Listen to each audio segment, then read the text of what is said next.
And now it's time for the book launch. I request the Honorable Minister Shri Arun Jaitley to first launch the digital e-version of the book. For your information, this book is available on Amazon.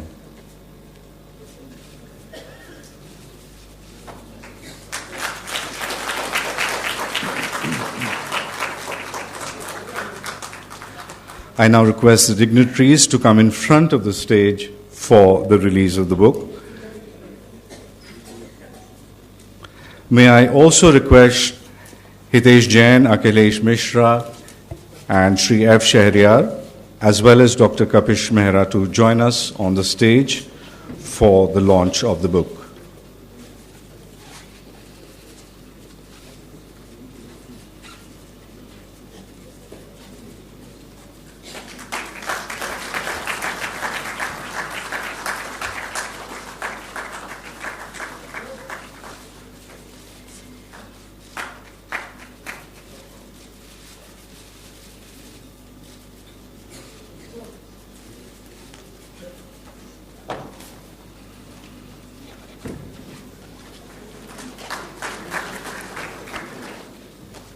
Thank you all very much. I would now request Shri Arun Jaitley, Honorable Union Minister of Finance and Corporate Affairs, to address the gathering. Sir.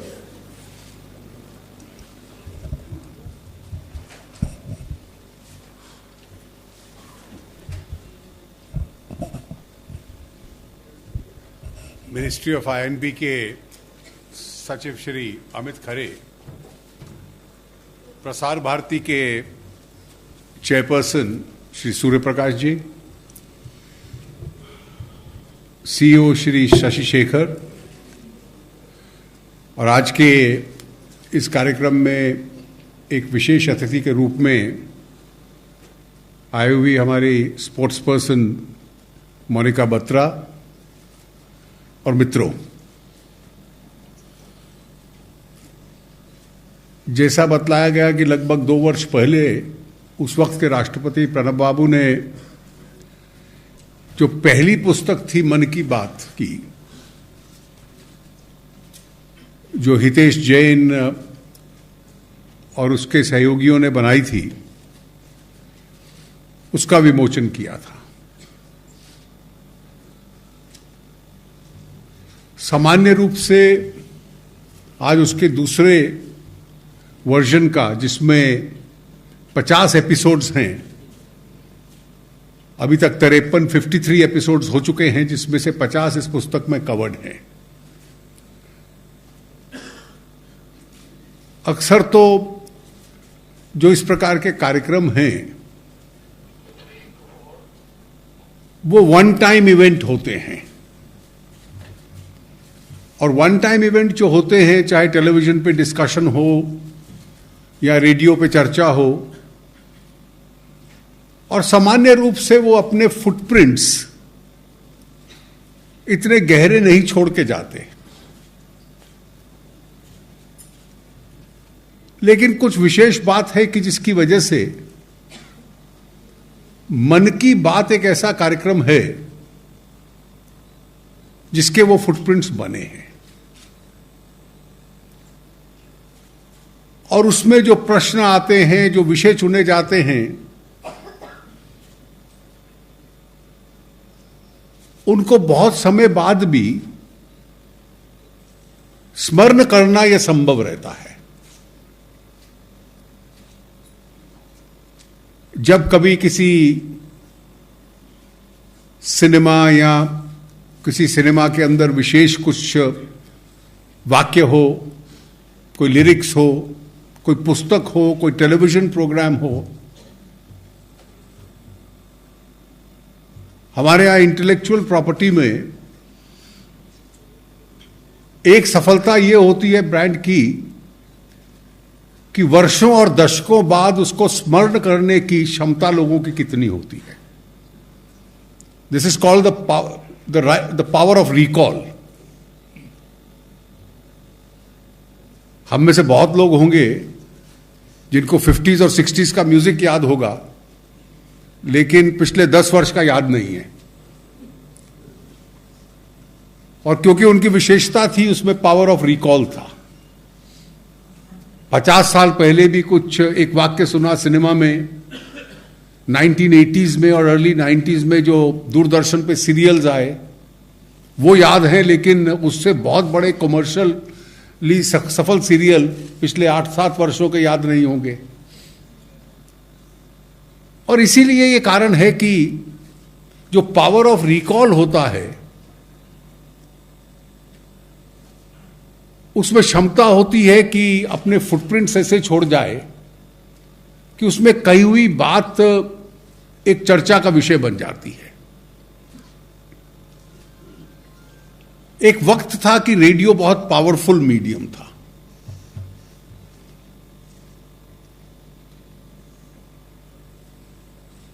Radio पे जो समाचार आते थे अंग्रेजी या हिंदी में, और स्वाभाविक है कि अन्य क्षेत्रीय भाषाओं के लिए भी ये सही होगा, रेडियो पे जो कमेंट्रीज आती थी स्पोर्ट्स की, लोग उसी को सुनते थे। और मेरी पीढ़ी के जो लोग हैं वो भाषा को बोलने में, लैंग्वेज को बोलने में, उस वक्त के जो न्यूज रीडर्स होते थे या टेलीविजन रेडियो कमेंटेटर्स होते थे, अपनी भाषा की फ्लुएंसी और एक्सेंट उससे सीखते थे।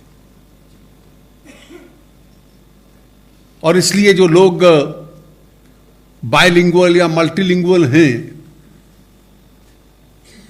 उसमें उस वक्त के रेडियो का सबसे अधिक प्रभाव था। और रेडियो की ज्योग्राफिकल रीच भी बहुत अधिक थी। रेडियो एक एंटरटेनमेंट का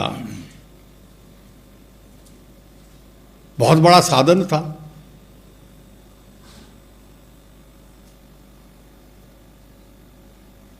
और इस वजह से जब टेलीविजन आया तो बहुत लोगों को लगा कि रेडियो का अब वो महत्व नहीं रहा। लेकिन मैंने पुराने वरिष्ठ जो लोग होते थे, माननीय अटल जी जब भी ट्रैवल करते थे या घर में होते थे तो उनका ट्रांजिस्टर छोटा हमेशा उनके साथ रहता था।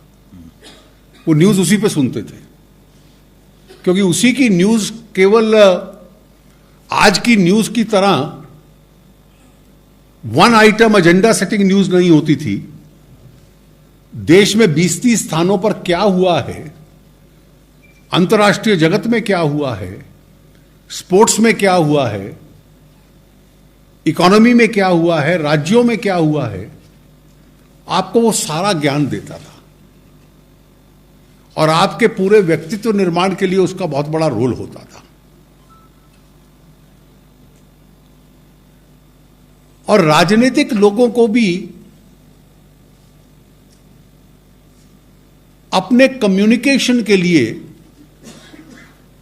अलग अलग स्ट्रैटेजीज अडॉप्ट करनी पड़ती थी।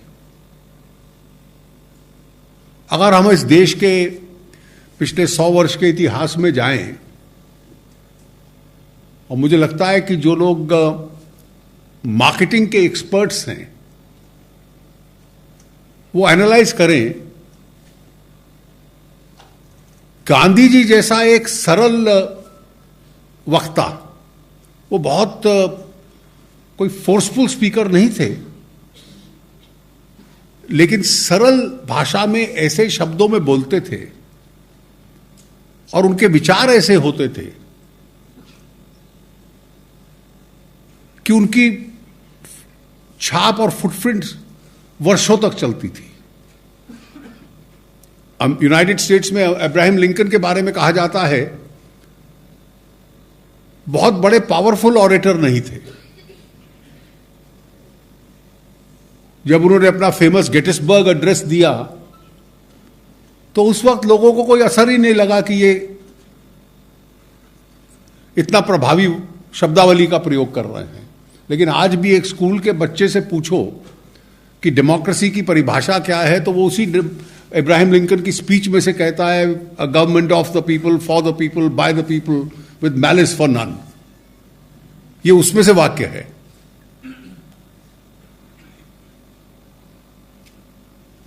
और गांधी जी ने ये तंत्र का बहुत प्रयोग किया, और उस वक्त अंग्रेजों की सरकार थी। हमारा अधिकतर मीडिया, रेडियो का नया नया आरंभ हुआ था, उनके नियंत्रण में था। English language media bye and large अंग्रेज संपादक हुआ करते थे। लेकिन गांधी जी का जो कम्युनिकेशन था वो एकदम आम आदमी के दिल को छोकता था। जब इसका पहला वर्जन रिलीज हुआ, मैंने ये उदाहरण दिया था कि जब गांधी जी ने सॉल्ट सत्याग्रह शुरू किया, नमक सत्याग्रह, कि नमक पे टैक्स लग रहा है, तो उसका समाचार एक अंग्रेजी के समाचार पत्र में पहले पेज पर डेली रिपोर्ट होता था, और उसका कॉलम का नाम दिया था उन्होंने द क्रैंक्स कॉर्नर। और एडिटोरियली वो कमेंट करते थे कि आप नमक उठाएंगे तो उससे अंग्रेज भाग जाएंगे क्या। लेकिन जो बिल्डअप हुआ उनकी यात्रा के साथ, और जब समुद्र के तट पे जाके उन्होंने नमक उठाया, तो it had an electrifying reaction across the length and breadth of the country. Probably one of the greatest acts of political communication.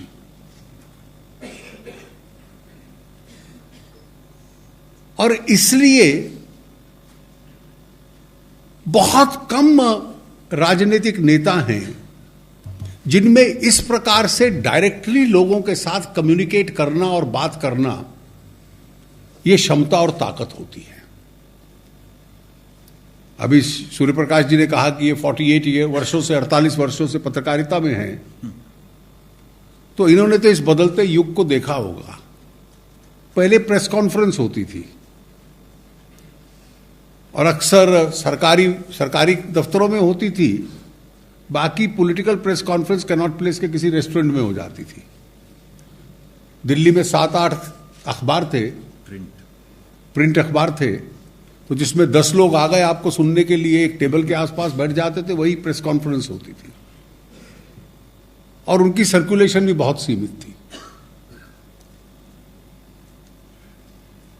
उसके बाद दूरदर्शन के समाचार हुए, और फिर 90 के दशक में, मिड 90s से प्राइवेट टेलीविजन चैनल शुरू हुए। पहले उसमें पैनल डिस्कशंस, कुछ न्यूज बुलेटिन्स,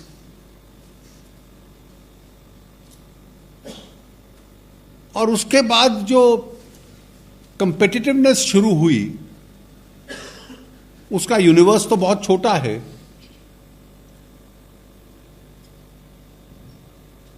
कि अब एजेंडा सेट करना हमारा काम है। कन्वेंशनल रोल मीडिया का था कि आप रिपोर्ट कीजिए, एडिटोरियल पेज के ऊपर अपने विचार रख दीजिए, लेकिन देश का एजेंडा हम रिपोर्ट नहीं करेंगे, हम सेट करेंगे। ये जब यात्रा शुरू हुई तो फिर हमेशा रिमोट लेकर ढूंढना पड़ता है कि समाचार कहां से मिलेगा। एजेंडा तो हर जगह मिल रहा है।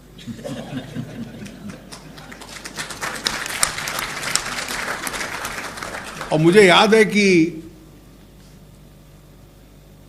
2001 में प्रधानमंत्री जी गुजरात के मुख्यमंत्री बने,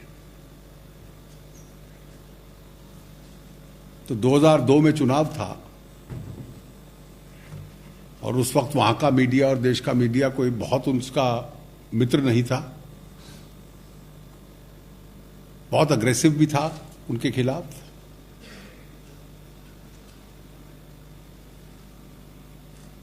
मैं अपनी पार्टी की तरफ से उस चुनाव का संचालन कर रहा था, तो उस वक्त भी यही रणनीति थी कि जब रिपोर्ट करने के स्थान पर एजेंडा सेटिंग है, तो इसके माध्यम से तो आप लोगों से बात नहीं कर पाएंगे। then you have to rise above the heads of the intermediaries and talk directly to the people. और मुझे लगता है कि बहुत कम लोग हैं आज भी जिन्होंने इस रणनीति को समझा. मैंने गांधी जी का उदाहरण इसलिए दिया कि जिस युग में मीडिया से कैसे डील करना है लोगों की कोई जानकारी नहीं होती थी, उन्होंने उस वक्त इस देश को पॉलिटिकल कम्युनिकेशन इंडिपेंडेंस स्ट्रगल के लिए, जब शासन विदेशी हो, ऑपरेशन हो रहा हो, यह सिखलाया था. और कई राजनीतिक नेताओं ने, जो उनका समर्थन वर्ग है या आम जनता, उसके साथ डायरेक्टली कम्युनिकेशन की कोशिश की. और शायद इसी में रेडियो का एक चयन हो.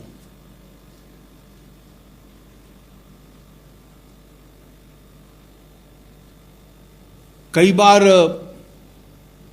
अभी मैं यूनाइटेड स्टेट्स में था तो मुझे जो मिलता था वो एक ही बात कहता था, we are confused. When we watch CNN, we get one set of news. When we watch Fox News, we get another set of news. So which is the true news, we don't know. और ये कोई केवल देश में नहीं है, ये पूरे दुनिया के कई लोकतंत्रों में ये समस्या है. सोशल मीडिया के आने के बाद एक बहुत पावरफुल इंस्ट्रूमेंट टेक्नोलॉजी ने दिया है. उसका उपयोग भी होता है, दुरुपयोग भी होता है.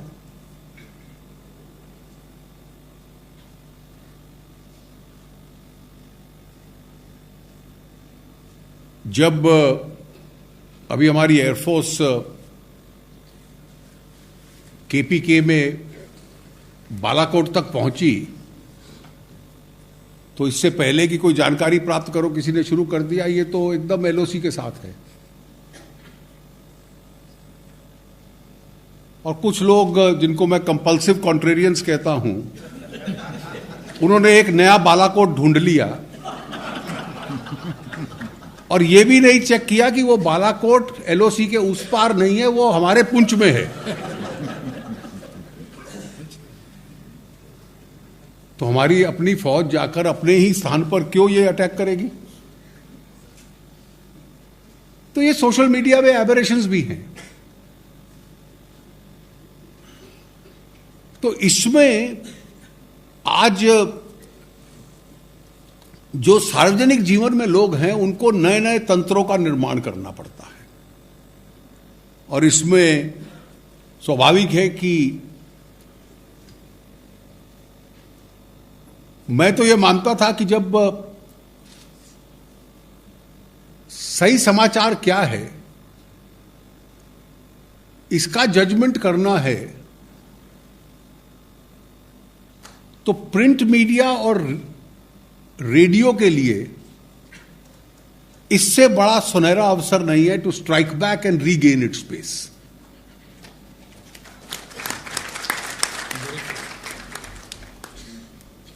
और रेडियो का पार्ट रिवाइवल हुआ एफएम चैनल्स के माध्यम से,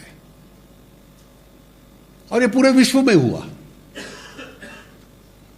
और एक पब्लिक से कम्युनिकेशन करना गवर्नेंस की, क्योंकि इसकी रीच सबसे अधिक है, शायद मोदी जी ने इसको पहचाना. और उनका एक स्वाभाविक नेचुरल इंस्टिंक्ट था कि इसमें जाकर हम रेडियो को एक तंत्र के रूप में प्रयोग करें और महीने में एक बार मैं सरकारी कम्युनिकेशंस करूं.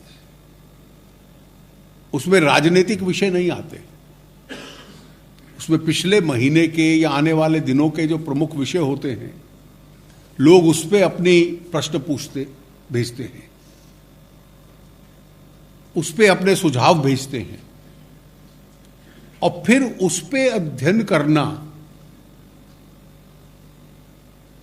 और कम शब्दों में हर एक का, ताकि 1 घंटे में पूरा विषय लोगों के सामने रख पाए.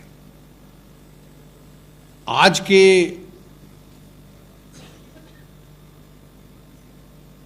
पब्लिक डिस्कोर्स में, सार्वजनिक चर्चा में, ये दो चीजें भी बहुत आवश्यक हैं। The time for long winded statements is over.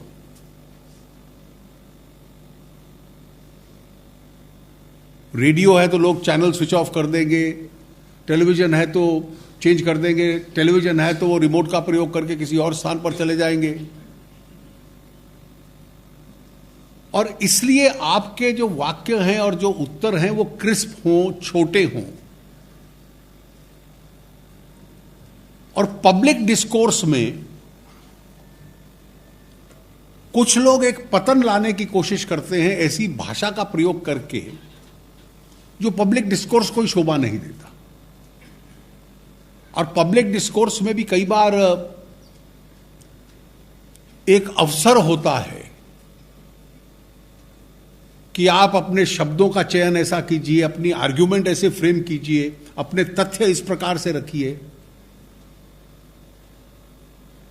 और भाषा तो एक बहुत बड़ा इंस्ट्रूमेंट होता है लोगों के हाथ में।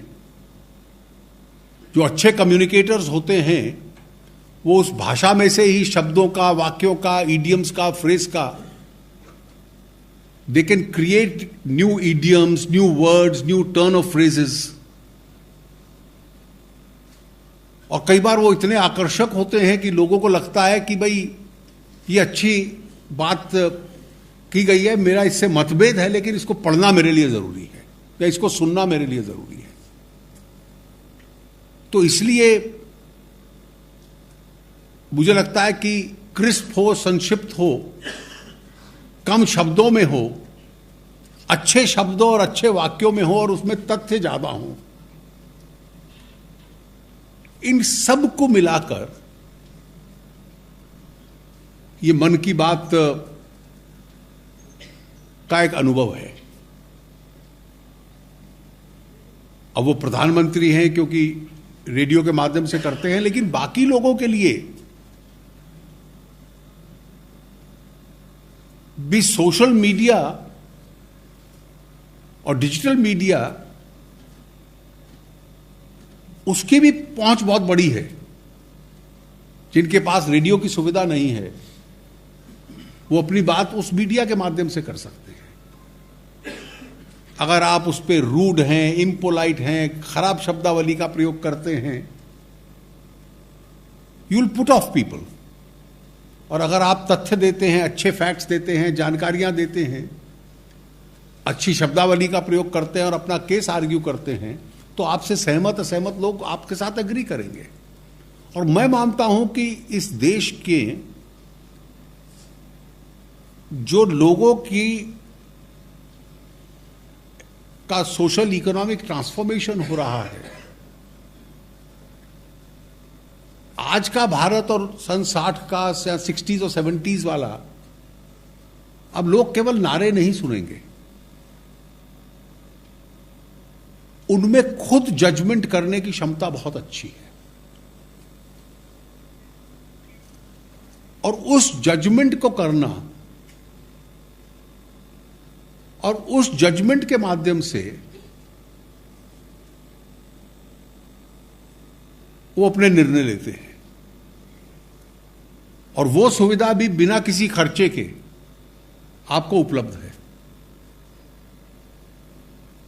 तो मुझे लगता है कि आज जो ये alternative forums of media communication आए हैं, ये पब्लिक एजुकेशन, पॉलिटिकल कम्युनिकेशन,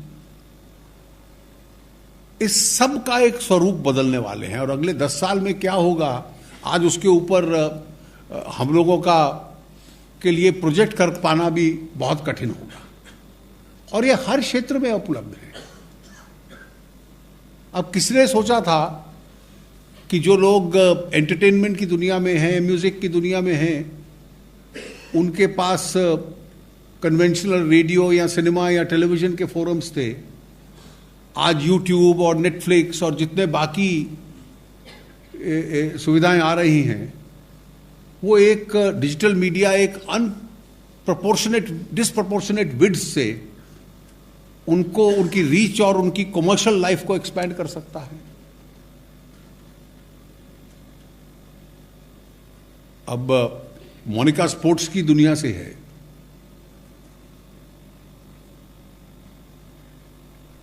एक कारण मैं आपको बतलाऊं अपने अनुभव से, जब देश ग्रो करते हैं, इकोनॉमिकली ग्रो करते हैं, तो उनका विभिन्न क्षेत्रों में, चाहे साइंस टेक्नोलॉजी हो, एकेडमिक्स हो, इकोनॉमी हो, स्पोर्ट्स हो, टूरिज्म हो, वो भी उसके साथ साथ फिर ग्रो करता है। अब चाइना एग्जाम्पल है, जापान एग्जाम्पल है। जब वो इकोनॉमिकली प्रॉस्पर किए तो वो स्पोर्ट्स मैप पे भी धीरे धीरे आते गए। यूनाइटेड स्टेट्स हमेशा था, पहले सोवियत यूनियन होता था, अब रशिया रिलेटिवली कम है। ये बिल्कुल उसके इकोनॉमिक इंडेक्स के साथ चलते हैं, जो उनका सॉफ्ट पावर भी होता है स्पोर्ट्स का। पहले लगता था कि स्पोर्ट्स और स्पोर्ट्समैन की प्रमोशन के लिए stadiums, infrastructure, coaching, international coaching, ये कहां से आएगी? सरकारों के पास भी इतने साधन नहीं होते थे और सोच पुरानी थी। रेडियो और दूरदर्शन होता था, उनका क्लेम था ये हमारी मोनोपोली है।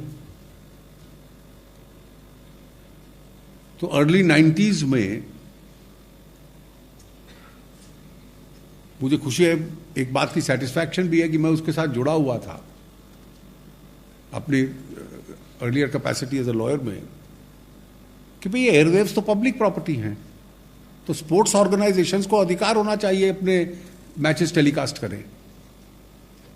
ये फ्री में दूरदर्शन करेगा तो स्पोर्ट्स का टेलीकास्टिंग ही उसकी अर्निंग का साधन, इनकम का साधन बनेगा, और उसी से ये स्टेडियम बनेंगे।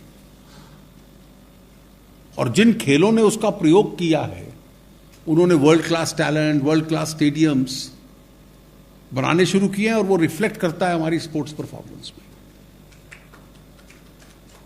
वो मीडिया का, यानी टेलीविजन का विशेष रूप से, और वो अब डिजिटल मीडिया पे भी एक्सटेंड होगा, रेडियो पे भी एक्सटेंड होगा। आपको फिर सरकार के सामने नहीं जाना पड़ेगा कि आप टैक्स पेयर के ऊपर थोड़ा टैक्स और लगाइए ताकि हमें खेल खेलने के लिए समय पैसा मिल जाए। वो इसी मीडिया के माध्यम से एक इकोनॉमिक रिसोर्स बन रहा है, और पूरी दुनिया में स्पोर्ट्स प्रमोशन का भी वो अपने आप में एक केंद्र बनता है। ये एसोसिएशंस करती हैं, और किसी भी ग्रोइंग इकोनॉमी में ये फिर जब इंफ्रास्ट्रक्चर बनता है तो स्पोर्ट्स पर्सन भी उभरते हैं, उनकी ग्लोबल कोचिंग भी होती है। तो मुझे लगता है कि हर क्षेत्र में, जैसे मोदी जी ने इस मीडियम का अपने गवर्नमेंटल कम्युनिकेशंस के लिए प्रयोग किया है, ये देश के लिए एक उदाहरण है कि किस कम्युनिकेशन का हम अलग अलग क्षेत्रों में प्रयोग करें, और फिर जो श्रोता है या पाठक है, चॉइस उसके पास सोचते ही इज द अल्टीमेट जज, he has a right to choose between various conflicting options. मुझे लगता है कि विशेष रूप से जिस टीम ने इसमें इनिशिएटिव लिया है, हितेश जी, मिश्रा जी और उनके साथियों ने, इसका दूसरा पब्लिकेशन निकालने में एक अच्छा रेफरेंस पॉइंट बनेगा, और जो इसका एक इम्पैक्ट इस देश के जनजीवन पे हुआ है, उसमें ये बहुत बड़ा आगे कदम होगा। मेरी आपको बहुत बहुत शुभकामनाएं। धन्यवाद।